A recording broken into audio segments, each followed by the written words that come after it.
Tired of your old Facebook posts haunting your timeline?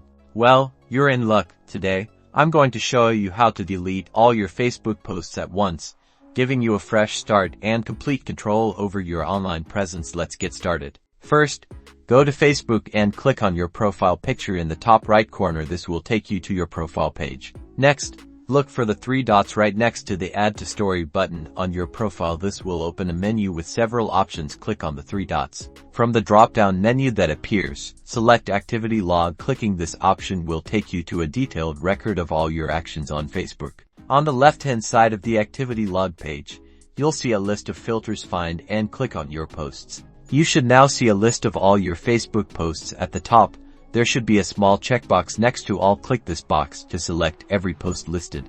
Once all posts are selected, two buttons will appear at the bottom of the screen: Archive and Trash. If you want to permanently delete your posts, click on the Trash button. If you want to keep them but hide them from your timeline, click Archive. For this tutorial, we're going to focus on permanently deleting them. A confirmation pop-up will appear, asking if you're sure you want to move the posts to the trash. Click Move to Trash to confirm. Keep in mind, the posts will stay in the trash for 30 days before they are permanently deleted.